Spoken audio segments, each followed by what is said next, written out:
हम जो भी अपने जीवन काल के आरंभ के कुछ वर्षों में अनुभव करते हैं, उसका हमारे संपूर्ण जीवन पर बहुत गहन प्रभाव होता है। अगर हमने कुछ बहुत दुखद घटनाओं को जिया है एवं उनसे जुड़ी पीड़ा को महसूस किया है, तो जीवन भर हम उस पीड़ा से बाहर निकलने के लिए संघर्ष करते रहते हैं। परंतु जितना हम उन अनुभवों को याद करके दुखी होते हैं, उतना ही वो हमारे आगे आने वाले अनुभवों के लिए चुंबक की भांति काम करते हैं। उन पीड़ा के विचारों एवं दर्द भरी भावनाओं से खुद को निकालना नामुमकिन सा प्रतीत होता है और जीवन हर क्षण संघर्ष जैसा लगता है। समय के साथ साथ पीड़ा और बढ़ती है। हमारे अवचेतन में कहीं दबे ये अनुभव धीरे धीरे हमारे शरीर की पीड़ा में परिवर्तित होने लगते हैं और हम जीवन भर इस शारीरिक एवं मानसिक पीड़ा से निकलने के लिए दवाइयों का सहारा लेने लगते हैं। ये क्षणिक आराम तो हमें दे सकते हैं, लेकिन पीड़ा मुक्त नहीं कर सकते। हमारी शारीरिक काया अर्थात फिजिकल बॉडी के अलावा भी हमारी और काया है जिन्हें हम देख नहीं सकते, इसीलिए उन पर भरोसा करना हमारे लिए कठिन या फिर असंभव है, जो है हमारे भावनात्मक एवं ऊर्जा शरीर यानी कि इमोशनल एंड एनर्जी बॉडी।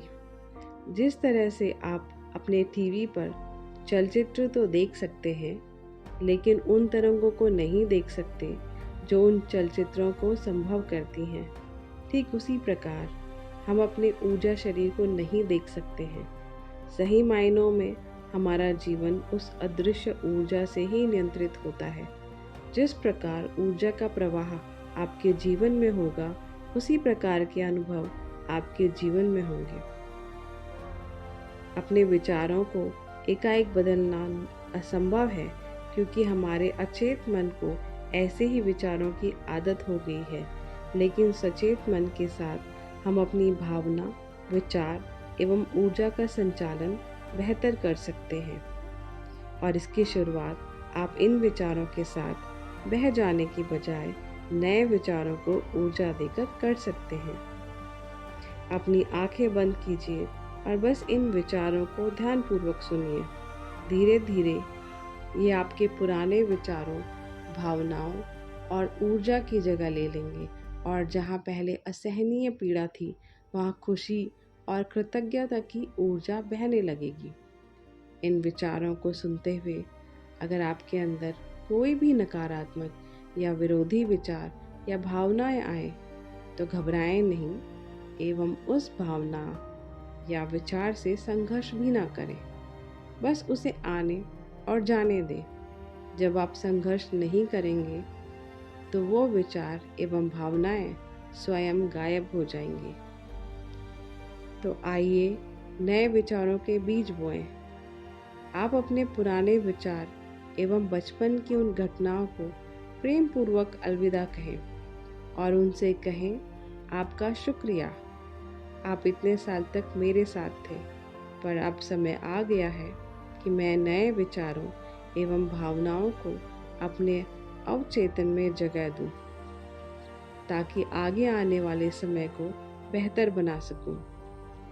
ये करना इसलिए आवश्यक है क्योंकि आपके पुराने विचार एवं भावनाएं उस मित्र की तरह हैं जो भले ही आपके लिए लाभकारी ना हो, लेकिन हमेशा आपके साथ था। तो ऐसे मित्र को छोड़ना आसान नहीं है, पर जब तक वो मित्र आपके साथ है, तब तक आप कभी बेहतर अनुभव नहीं कर सकते हैं। ये बात सच है और विज्ञान ने भी इस बात को माना है कि जब आपकी भावनात्मक हीलिंग होती है, तो आपका शरीर भी स्वस्थ होने लगता है। असहाय महसूस करना, कमज़ोर और अकेला महसूस करना अक्सर इंसान को बाहरी शक्ति एवं शानो शौकत की तरफ धकेलता है और हम इन सब चीज़ों की ओर आकर्षित हो जाते हैं। और जब हम ये हासिल नहीं कर पाते हैं, तो हम और असहाय नगण्य महसूस करने लगते हैं। हमें लगता है कि दूसरे हमें ऐसा महसूस करवा रहे हैं, लेकिन असल में हम खुद इन चीज़ों के बिना खुद को शक्तिविहीन महसूस करते हैं। तो इस तरह हम इस सब बाह्य चीज़ों पर खुद को आश्रित कर देते हैं। इसीलिए एक व्यक्ति जो भीतर से ही संपूर्ण महसूस करता है, उसके लिए परिस्थितियां भी अनुकूल नज़र आती हैं, और दूसरा व्यक्ति जो भीतर से अपूर्ण, असहाय महसूस करता है, उसके लिए परिस्थितियां भी प्रतिकूल नज़र आती हैं। तो बहुत आवश्यक है अपने भीतर के डरों से रूबरू होना, उनका सामना करना, ताकि आप सही कारण का पता लगा सकें और अपने जीवन को बेहतर बना सकें। अच्छे अनुभव आपको बेहतर नहीं बनाते हैं, आप बेहतर बनते हैं और फिर अनुभव स्वयं ही अच्छे हो जाते हैं। जब तक हम ये स्वीकार नहीं कर लेते कि बुरा और अच्छा सब हम अपने भीतर से ही अनुभव करते हैं, तब तक हम बाहर चीज़ें नहीं बदल सकते। और बाह्य चीज़ें अगर हम बदल भी दें तो भी हम खुश नहीं रह सकते, क्योंकि हमारा जीवन हमारे अंतर्मन का प्रतिबिंब मात्र है। और जिस तरह आप आईना बदलने से प्रतिबिंब नहीं बदल, ठीक उसी तरह आप बाहर बदलाव लाकर भीतर कुछ नहीं बदल सकते हैं। और बदलाव आया भी तो वो क्षणिक होगा, क्योंकि वो सिर्फ एक भ्रम मात्र है। तो अब वक्त आ गया है कि हम भावनात्मक हीलिंग की तरफ अपना ध्यान केंद्रित करें, ताकि हम आगे आने वाले अनुभवों को बेहतर बना सकें। अपनी आंखें बंद कीजिए, खुद से कहिए कि मैं तैयार हूँ इस सुखद बदलाव के लिए, और ध्यानपूर्वक इन विचारों को सुनिए।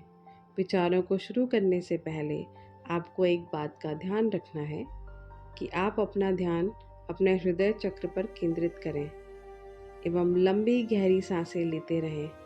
और अब आप तैयार हैं। मैं ये कर सकती हूँ। मैं इस बदलाव के लिए धीरे धीरे तैयार हो रही हूँ। मैं अपने पुराने विचारों को अलविदा करती हूँ। मेरे दुखों का कारण मेरे ही भीतर है, और अब मैं उन कारणों को देखने और स्वीकार करने के लिए तैयार हूँ। मैं स्वयं को और दूसरों को अपनी अपेक्षा पर खरा न उतर पाने के लिए क्षमा करती हूँ, क्योंकि मेरी अपेक्षा मेरे डर द्वारा मुझे संपूर्ण महसूस कराने के लिए निर्धारित की गई थी। और अब मैं खुद को इन डरों से मुक्त करती हूँ। मैं संपूर्ण हूँ, मैं काफ़ी हूँ। खुशी, संपन्नता मेरा और सबका जन्मसिद्ध अधिकार है, और अब मैं इससे संबंधित सारी अवधारणाओं को, जो कि नकारात्मक हैं, त्यागती हूँ और अपने जीवन में समृद्धि, सुख एवं शांति के प्रवाह का स्वागत करती हूँ। मैं अब अपने व्यक्तित्व से संबंधित सारी परेशानी और सीमाओं से ऊपर उठ अपने शानदार अस्तित्व को देखने और स्वीकार करने का चुनाव करती हूँ, क्योंकि हम अपने व्यक्तित्व का चुनाव समाज को देखकर करते हैं, और हमारा अस्तित्व सदैव से ही परिपूर्ण है। जितना मैं खुद को अपने डरों से मुक्त करती हूँ, उतना संपूर्णता और प्रचुरता का एहसास मैं अपने जीवन के हर क्षेत्र में कर पाती हूँ। मैं अपने सारे दुख, परेशानी, डर के विचार, भावनाओं का समर्पण उस शक्ति को करती हूँ जिसे सारे रास्ते पता है। मेरा चेतन मन खुशी, सद्भावना और संपूर्णता के विचारों से और नई ऊर्जा से भर रहा है, और मैं इन सब सुखद बदलावों को अपने अनुभवों में देख पा रही हूँ। जैसा मेरा रिश्ता स्वयं से है, वैसा ही भाव मैं अपने हर रिश्ते में महसूस करती हूँ, और अब मैं अपनी चेतना के साथ स्वयं से और सभी से एक खूबसूरत प्यार भरे रिश्ते की नई शुरुआत करती हूँ। मेरे पास ये विशेषता है कि मैं सही विचारों का चुनाव कर सकूं एवं अपनी ऊर्जा को सही दिशा में निर्देशित कर सकूं और मैं प्रेम पूर्वक अपना ध्यान उन सब चीज़ों, लोगों और वस्तुओं की ओर ले जाती हूँ जिनके लिए मैं कृतज्ञ हूँ। हर एक उस चीज़ को धन्यवाद करती हूँ जो मेरे जीवन को बेहतर बनाते हैं।